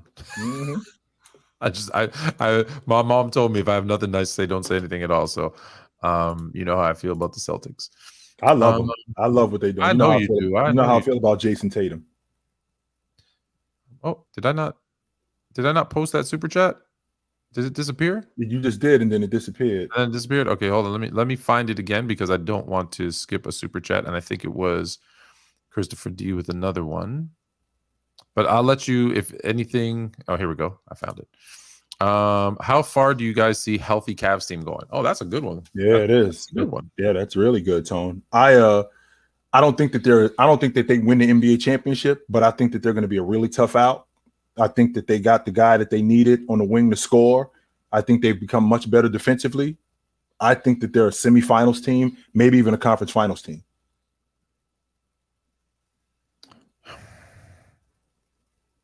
I know this isn't a popular opinion. I also know that the thing is, if healthy, that's the tough one. That's the tough one, because I don't think they're gonna be healthy. Where do you think the divide is, Tom? Hold on. Listen, I gave one person their 1 second of fame. I'm going to give he his 1 second or her 1 second of fame. Man, I'm only assuming it's a girl because it's he. Fluent always quiet when Ticket around. No, bro, you don't watch the show because I schooled Fluent Ticket multiple times and made him more fluent, and I've got that. Yo, these dudes, man, y'all so corny, man. Y'all come in here. This is I get it. They're like LeBron fans. It's not even about that, Tone. They come in here. They come in here with this dumb logic, and they're in love with someone. They don't come in here with any legit logic or talk basketball. They don't. Anyone that wants to join the show, I'm not hard to find. Sports_Fluent. You can DM me. You want to come on the show and talk? Come on the show. And none of them will. None of them will. No, I know. They'll talk from the sideline. I opened it up once, and I did a Fluent versus, and all the guys that were in my DMs chirping, right? All of them. So ignore that. No, not one of them said, "Yeah, I'll come in," because they were scared, and that's goofy okay. Dudes. There you go. You got your second. The other dude, you got your second. There you go. Goofy dude. Right. So let me get back to this one. Yep. How far do you guys see a healthy Cavs team going? So I think at best, this Cavs team, unfortunately, is a team, and I'm going to pull this up just to see that I want to make sure I'm not going to. I think they're second round out. Yeah. That's as far as I see them going, and here's why. If the playoffs were to start today, I don't do the play-in, so I'm just going to do your top 8. Milwaukee would be playing Indiana. Cleveland would be playing Chicago. So I think they beat Chicago. Okay. In the second round, they would most likely be playing the 3rd seed, which is Boston. I don't think they're ready to beat Boston, so they're out. And that's the only reason. Now, if matchups change and they get a good matchup, cool. I just don't think they ever get by the Celtics. So, and I will tell you this, Tone. I think it would be a dogfight series, though. I think it's a 6-7 game series between them and the Boston Celtics. I think Boston eventually outlasts them, though. I think it's more than anything, that they end up outlasting. Yeah, I'm not saying they get smoked. Right. Simply because when I look at how young this group is in Cleveland, and not just how young that group is, how inexperienced they are, because you got young guys who are experienced. I mean, Kobe Bryant, his team won an NBA championship. He was in year 4. So you could be young and still be good. But when I look at this Cleveland team, how inexperienced they are and the steps that you have to take in order to be that. I mean, I've said this countless times, Tom. How many NBA champions do we have with kids at the helm? I don't know if there's many. I mean, Magic, his team won it when he was 20, but that team was veteran. That team had nothing but vets. That team had nothing but vets on that group, right? Nothing but vets on that group. So when I think about Cleveland, we've had young, as you call it, kids, be big parts, heck, even best players on championship teams, but they're always surrounded by, Dwayne Wade was very young, but he had a veteran Shaq, right? Yes, he did. Magic was obviously a rookie, but we had Kareem from almost all the series. You had Norm Nixon. You had you had guys there. Yeah. So that's what I'm saying. So when have we ever seen like a full kind of 3 or 4 guys like this Cleveland team would be? Right. I can't think of one. And I'm not talking about inexperienced in the playoffs. I'm talking about like second, third year. Like Mobley's a second-year guy. Right. Garland is a third-year guy. Fourth year guy. Fourth-year guy. Yeah, fourth-year guy. So maybe they're getting close. Yeah. Like I think next year, I think they might be, the next year, Boston and Milwaukee are gonna have if this team stays together, they're gonna have a heck of a time with Cleveland. Yeah. This year, this is their year. Like last year, here's the way I see them moving up the ranks. Is last year They started off really hot. They were high, in the standings. And then as the season progressed, of course, there were some injuries, et cetera, et cetera. They dropped. Yeah. Right. They learned a lot. This year, their team gets better. Right. Most notably, Donovan Mitchell. Right. Now they're going to probably be a top 4 or 5 seed. Right. Like they're probably going to have home court advantage in the first and maybe even the second round. But I think they'll drop. I think Boston will be 2 and they'll be 3, which is, again, a part of my reasoning for why I think Boston wins, because they have the home advantage. Right. Next year, right, they learn from that experience and they realize what it takes, because to win a playoff series is a very, very difficult thing. Yeah. So they learn, this is what it takes, right? They learn the game speed. They learn those other things. And next year now, again, health. Again, we're always assuming health. Yeah. Next year, this team, we're gonna be talking about them as possible NBA finalists. Right. That's where I see their trajectory. I'm not objective to that. I'm really not, Tone. I'm not objective to that at all. I look at that group in Cleveland, and I definitely think that they're on their way. All right, we got another super chat. This one from Trey the Goat Gaming. Do you see LeBron finishing in Cleveland as a role player? No, man. First of all, he just signed an extension with the Los Angeles Lakers, so he under contract for another 3 more years. He under contract for another 3 more years, which means that in order for Cleveland to get him, they'd have to trade for him. And there's no way that Rob Pelinka is letting James go back to Cleveland for a bucket of extra crispy and a 6-pack. He's going to ask for something significant, which I'm sure Cleveland is not willing to come off of. And I don't blame them at all. In fact, I look at that Cleveland unit, and as much as I love James, I'm a huge James guy, as you guys know, but we straight, my man. Stay away. I think we good. So, I know you hate that idea. The problem is the extension. The problem is the extension. If he was a free agent in 2 years, no problem, then I think he signs and finishes whatever's left of his career. I think he wants to end in Cleveland. Mm-hmm. I think it would actually be really nice for him to end in Cleveland. Mm-hmm. However, do I see this team that I just told you is a year or 2 away from being serious threats for the NBA Finals in a year or 2, signing a 40-year-old LeBron to come off the bench just to be on the team? No. So it's more likely because of their success. Now, if something crazy happens and they tank, maybe. The more realistic thing is he finishes out his contract with LA. Mm-hmm. He plays 1 year, his final year of that contract, year 4. I think. When is Bronny coming? Is it next year or the year after? I think 2 more. So this is senior year, and then he's going to go to school. So we got 2 more years of him. So 2 more. So maybe that last year or 2 and he's got this year and then 3 more. Mm-hmm. So 2 years. So he plays 1 or 2 seasons to finish his career in LA with Bronny. Yeah. That contract ends, and I could see like a 10-day with Cleveland and doing like just in a retirement, not a 10-day, like a 1-day, players go back. Like Kyle Lowry wants to do this with Toronto, sign like a 1-day contract so they can do an official retirement with that team. Right. I can see him doing that, even though his best years were in Miami. Right. He's going to play them, other than with Cleveland, he's going to play it'll probably be 6 years by then with LA. I still think like he still refers to himself as the kid from Akron, right? So right. I think it would be something he'd want to do, which is retire as a Cav. Now, some of that will have to do with the relationship with Dan Gilbert, mm-hmm. which we know has been tumultuous to say the least. Right. But yeah, I think it would be nice. And you know what else would be really good?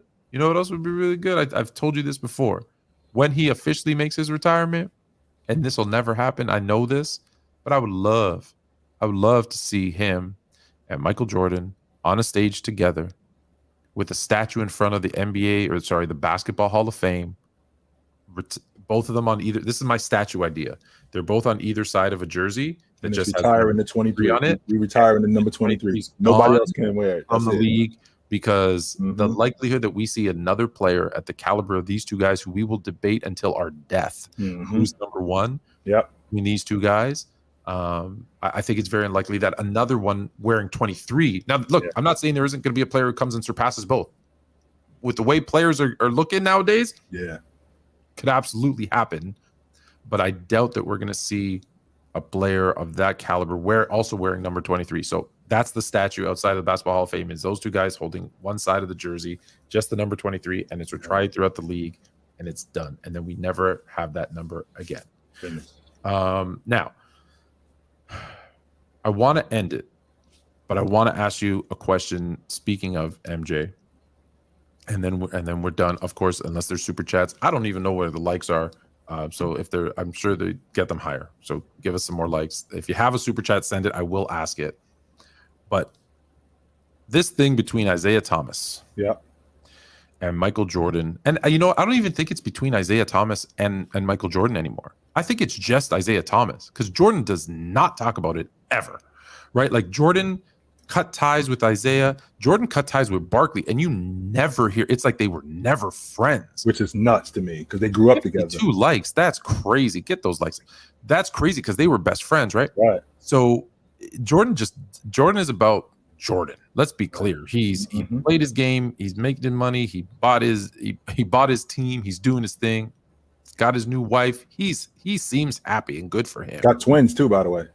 They got twins? I didn't know. He got twins with her too. Mm-hmm. Oh, well, just like me. There you go. He had twins with her. Yep. He had twins with her too. So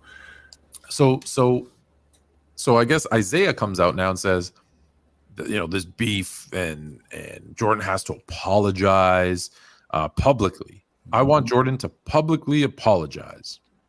One, that's never happening. Never. Why is it just does Zeke just want to be talked about again? Because why does he come out with this? Because no one gives a shit. Well, it's not that he wants to be talked about again, Tone, because he's still on TV. He's still on NBA TV. He's still doing color commentary. So he's still doing all of that stuff. I think that Zeke still looks at Jordan like he's less than. And the reason what I mean when I say that is he's 3-1 against Jordan in the playoffs. And when you go up against a guy who everybody thinks 3-1 or 2-1? 3-1. Yeah, they beat him 3 times. Yeah, 3-1. 3-1 against Jordan in the playoffs. So when you go up against a guy who everybody says is the man, everybody says is awesome, meanwhile, your team has consistently handled his team, and everybody is looking at you going, your team wasn't that good. Meanwhile, his team was awesome. You're gonna feel some type of way about it because he's talking reckless about Isaiah, when in reality, a lot of the stuff that he said about Isaiah was correct. I mean, let's call it what it really is. The Detroit Pistons were a gang, and Isaiah Thomas was the leader of that gang. The bad boys were a gang, and Zeke was the leader of that gang. I lost a lot of respect for Isaiah Thomas when he walked off the floor, when he orchestrated, him and Bill Laimbeer orchestrated that when they walked off the floor in 1991, specifically because I've never been the best player on any team that I've ever played on. But I know what it's like, Tone, to hold the basketball and to make it clear, ain't nobody winning until we quit. Because I've been on teams like that.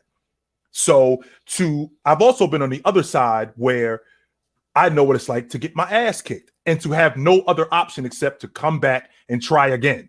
And for the Bulls to keep coming back, you would think that respect would be garnered by the Detroit Pistons, but it wasn't.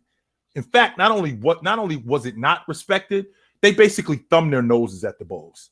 After all of that work the Bulls put in to try to continuously get past them after the beatings that they had taken from the Detroit Pistons, and the fact that they came back and were better every year, and they were getting better every year, and then to finally get past them, and for the Detroit Pistons to just walk out on those dudes like, man, get your asses out of here. I lost a lot of respect for Isaiah Thomas because of that. A lot of respect. And now we're at a point where Jordan is looking at Isaiah Thomas like, my man, enough already. We did what we did. You did what you did. You were awesome. We were more awesome than you were for a longer period of time. It's that simple. And he's not lying about the fact that Isaiah Thomas was what he said he was. He ain't lying about that. But I do think that this is one-sided, Tone. I don't think that this is a two-way street. I think that this is something that Isaiah Thomas is continuously going on about. I don't think Jordan pays much attention to it at all.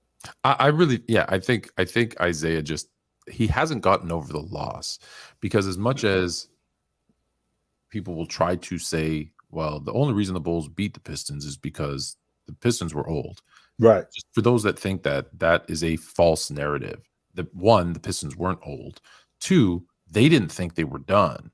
And so the fact that they got beat, don't forget the way they got beat. They didn't just get beat; they were swept. Bye. Right. But here's the thing that I give both the Bulls and the Pistons the credit for. One, I always talk about the Pistons because they were a great team. Because people forget they went to the NBA final, lost to the Lakers, which they should have beat what them. They needed to do. They should have beat them in '87, and then went back 2 times and won it. Right, beating the Bulls en route to those 2 back-to-backs. By the way, actually beating the Bulls all 3 times en route to the first loss and the 2 wins. Yep. And then so let's not discredit how good that Bad Boys Pistons team was. Right. But they also were the ones that made the Bulls so great, because the Bulls getting beat by the Pistons, especially Jordan, who realized I need to hit the gym because I can't just keep getting knocked around. Right. Pippen, who realized I need to be, and with the help of Jordan, I need to be mentally tough, because every time they knocked him down, you saw his mentality change, and then the series was over. But the one time they knocked him down and he jumped right back up again, they swept that series. Yes. Right. So I'm Paxton, Grant, BJ Armstrong, all of those guys benefited from the Pistons, because if you look, and people don't, and I know you see this, but if you go look at the Bulls after they beat the Pistons, go look at their defense. It's very Piston-esque, not the dirty stuff, but it's tough defense. Yes. Like if you look at the Bulls, the 6-peat, and I know you know this, it is very, very much built on defense. Yes. Right. Even right through to 98. There's a reason they bring in Rodman, right, from the Pistons. In 98, they hold I believe the Jazz was the #1 scoring team in the league. And they hold them to like 12 points a game in the finals. Like it's all predicated on Pippen, Jordan, heck, even Harper, Rodman. Everyone's just crazy defense. Correct. All of that, I think, is and I don't know, maybe Isaiah just wants them to acknowledge that and say, hey, you made us better. Because they did. They did. I'm okay with that. And the other thing is there is a personal piece to this. People forget. Yeah. When Isaiah Thomas was coming out of Indiana, he said, I refuse. If Detroit I'm getting an echo there, apology. He said, if Detroit drafts me, I'm not playing there. I'm from Chicago. I want to be in Chicago. Yeah, he wanted to play for the Bulls. Still draft him, and he ends up winning 2 championships. But now he sees this guy who now sweeps him out of the playoffs, become the king of Chicago. My hometown. I'm from there. I'm Boston, Chicago. I'm getting booed in my hometown, and they're cheering him. Yeah. Right? Chicago was booing Isaiah and cheering Jordan. Dude, there's some hate there. But now it's been 40, whatever. No, it's not been 40. It's been 30 years. Well over 30 years. It's been well over 30 years. You're looking at 35 years. Yeah, 33, 34 years. We're looking at close to 35 years. Let it go. Just let it go. We're looking at close to 35 years now. Let it go. All right. This is the last super chat. So Isaiah gets, I'm going to steal Jordan's, remember his commercial for the anti-drug commercial? Stop it. Get some help. All right. Last super chat of the night comes to us from a LeBron fan. Admittedly, was KG. So LeBron fan, super duper chat. Thank you very much, LeBron fan. Was KG versus Duncan a real debate from 99 to 2005? Obviously, Duncan is better all time, but apparently it was a real debate back when they were at their peak of their powers. The separation, when you talk about individual players, those 2 guys, they were talking about them as the best 4 men in the game, right? Because Malone was on the other side of his greatness. I mean, Malone had won the league MVP in 99, but I would go a little bit further than 99 and go maybe closer to 2000, 2001, maybe 2002, when the chatter started to get really loud between Duncan and KG as both players. But the problem was Duncan, his team was going to the NBA championship. His team was in the Western Conference championship. KG couldn't get out of the first round. That's where the separation was coming from. And because that's where the separation was coming from, that's where the divide between those 2 got even bigger. Because Duncan was on, even though Duncan was on better teams, he was producing. KG, on the other hand, was dragging teams in that nightmare of a Western Conference in the early 2000s to 45, 48 wins and barely making the playoffs. So it was a legit conversation. I never thought that KG was better than Duncan. I always thought Duncan was better, but it was a conversation at one point. It absolutely was a conversation, and the conversation started with, if KG was on the Spurs, Duncan was on the Timberwolves, would we be saying KG's the best power forward in the game? And I think that stemmed a lot of it. The other piece was, listen, Duncan did have a much better team. Duncan did have a significantly better coach, right? There was a lot to do with that. Like, again, a case could be made. Again, if you're making the what ifs, if KG was on that team, who knows what we're saying? Now, that being said, when you watch Duncan play, he's boring. Yeah. But I think to the point, that's why everyone says, look, now we realize he's the better all-around player. Right. However, him being boring, but then you see KG yelling and screaming and pounding his chest and, screaming, and he's more entertaining. Yeah. And so, because talent-wise, I think they're very close. Let's be clear. I think they're very close. And I think if they were on opposite teams, we would be maybe having a different conversation. Right. But that being said, Duncan's the better overall player, but you noticed KG more. So it brought that gap, I think, even closer, because KG was telling you, I'm great. Right. So you listen to him, and whereas Duncan was just like, I'm okay. You got to remember too, Tone, that you know what I mean? And yeah, you got to remember too, Tone, that the logic of, if you take KG off that Minnesota team and put him on that San Antonio team, that wouldn't have worked. And the reason why that wouldn't have worked is because when Duncan came out of college, we're talking about an adult. He had played 4 years. And not only did he play 4 years, he was on a vet unit with Sean Elliott and Avery Johnson, and David Robinson and Jerome Kersey. He was on a vet unit, right? So you bring in KG, who's right out of high school, you put him on that vet unit.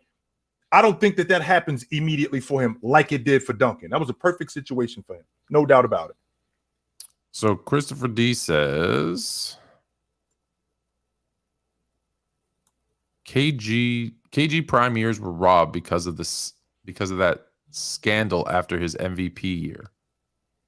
I think they're talking about when thanks, Christopher D. I think they're talking about when KG, when the Minnesota Timberwolves ended up losing all of their draft picks because of Joe Smith. But I think that was before then, because I don't know about. That's the only thing that I remember with them. So after it would have had to been after, because they wouldn't have gotten KG. They wouldn't have had the draft pick for KG, right? No, they ended up losing. They ended up losing first round picks because of Joe Smith. Yeah, And KG was already on the crew at that point when they got Joe Smith. He was already there. Yeah, KG was already there. Right. So I think what Chris is first trying to say, and I get it, is because of that they don't get him the supporting cast, and we lose some of his. Listen, Minnesota's where superstars go to die.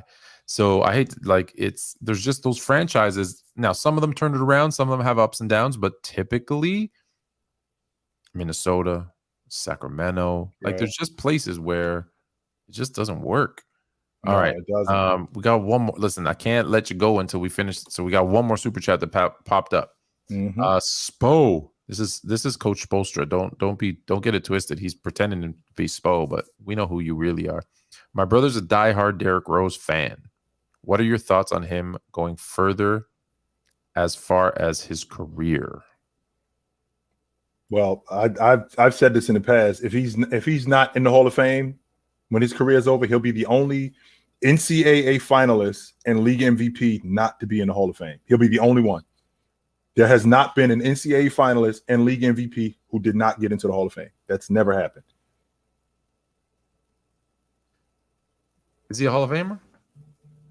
Like I said, I don't know if he's a Hall of Famer in terms, because he's more of a what if, but in terms of what he did early, I think we're talking about something completely different. Derrick Rose, we never got to see his prime years because he broke down early. Derrick Rose is more of a what if than he is more than anything. Had he not broken down, I think that we would be talking about him like we talk about Chris Paul, like we talk about Westbrook, like we talk about Damian Lillard. We'd be talking about Derrick Rose just like that, if not better, had he not broken down. All right, you have a vote, knowing that there's no MVPs who are not in the Hall of Fame. I push that aside for a minute. Does he get your vote? Not what he would have been, not what he could have been. No. What his actual career is. No. Really? Even though you know that it's not just NBA. I do. Okay. He played 1 year college. 1 year in Memphis, right? And then 1 year in Memphis. Did he play on the Olympics too? Didn't he play in the Olympics? No, he played in the World Championships. World Championships. Yeah, okay. he played in the World Championships. So no. All right. So where do you think his career? So the question really is, where do you think his career continues? Like, does it continue kind of this nice piece? Do you think that's all he is? That means he gets a chip? Do you think like he gets on a team and he like a backup point guard maybe gets a chip? That would be dope. That would be awesome if he were to get on a team with. But I think we saw that already, Mike. We saw that in Cleveland when he was in Cleveland in the 17-18 season, and that didn't work. So I don't know if we can move forward with him. I mean, that was 5 years ago. So I mean, that was 4 years ago. So if he could get on a crew like that, where he's a different player. And he could be a rotation guy on a championship unit. Like I'm looking at Milwaukee. I don't think that Milwaukee works. Golden State maybe. But I'm not really. I'm not totally sure about Golden State. Phoenix possibly Phoenix. But as far as him being a backup point guard on a championship unit, I'd love to see it. Sure. I would love to see that. So I'll say this: I'm with you. I think he's going to be the first Hall of Famer not in the Hall of Fame, which is unfortunate again because we know why. It's more to do with injuries than anything else. Yep. And unfortunately, I also think we're going to look back 20 years from now and be like, remember how explosive Derrick Rose was? Remember how crazy good Derrick Rose was? Yeah, it's too bad he never got a chip. That's who he's going to be. That's exactly who he's going to be. Because he's so talented. And the fact that he came back from that and has been able to carve out like this really good career. Yeah. Is, again, I think he doesn't get enough credit for it. So good for him. But that's crazy. All right, that's it for Fluent and Chill. We will be back next week. Don't forget to check us out on the panel Tuesday night. Check me out on Players Choice Gridiron on Wednesday night. I know you're already following, but go give Chilltown32 a follow on TikTok, sports_fluent everywhere else. Get the likes up just before you leave. Until next week. Take it light, but take it.